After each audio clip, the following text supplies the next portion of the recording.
মেয়ে কোনো কাজে লাগে নাই, এমনকি তার বউ শেষ বয়সে ওই লাকড়ি কুড়াইতে যাইয়া সেই লাকড়ি যখন নিবে তখন তারা খেজুর গাছের পাকানো রশির মধ্যে গলায় ফাঁস করে মারা যাইবে। এই কথা আল্লাহ তাআলা মক্কায় নাজিল করেছেন নবুয়তের প্রথম দিকে, আর এই ঘটনা ঘটেছে তার থেকে নিয়ে 9 বছর পরে।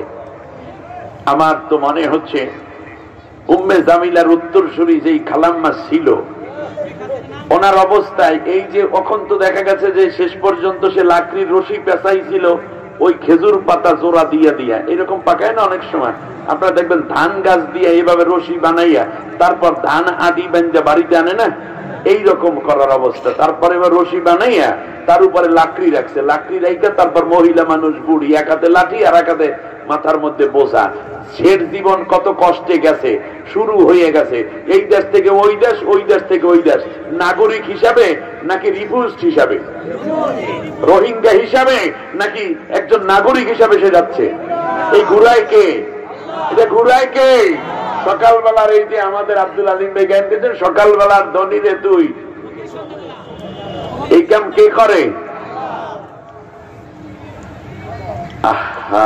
মানুষ বোঝে না, মানুষ বোঝে না।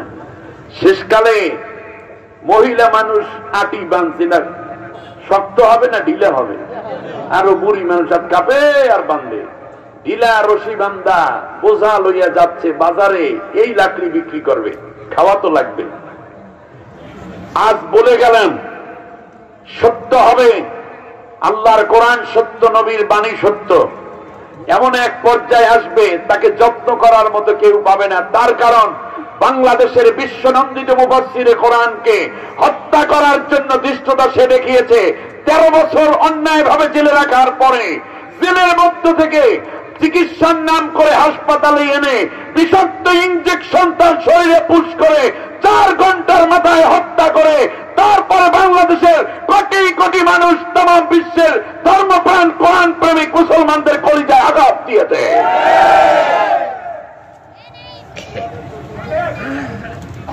নিঃসন্দেহে এর চূড়ান্ত একটি পরিণতির দিকে তার এগিয়ে যাওয়া।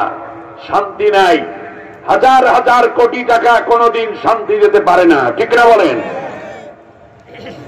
আসুন আমরা একটু সামনে আগাই। এভাবে যখন লাকড়ি নিয়ে যাচ্ছে পিছনের দিকে পড়ে যাচ্ছে বোঝাটা, আর রশিটা গেছে মাথার ভিতরে, এই বোঝার ভিতর ঢুকে। অনেক সময় দেখবেন রশি বোঝা যদি ঢিলা বাঁধে তাহলে কি হয়, মাথা বোঝার ভিতর ঢুকে গায়, মাথা বোঝার ভিতর ঢুকছে আর বোঝা গেছে পিছনের দিকে, রশি বাঁধছে গলায় আটকাইয়া, ওই জায়গায় নিজের ফাঁসি নিজে দেশে। অতএব হয়তো নিজের ফাঁসি নিজে হবে, কারণ এই পৃথিবীতে উম্মে জামিলা যারা তারা হয়তো আত্মহত্যা করবে অথবা অঘটনের শিকার হবে। আর যদি এর একটিও না হয় তাহলে হাজার হাজার ছাত্র হত্যার অভিযোগে যেই খুনের মামলা হয়েছে সেই মামলায় তাদেরকে ফাঁসির কাছে চলতে হবেই হবে।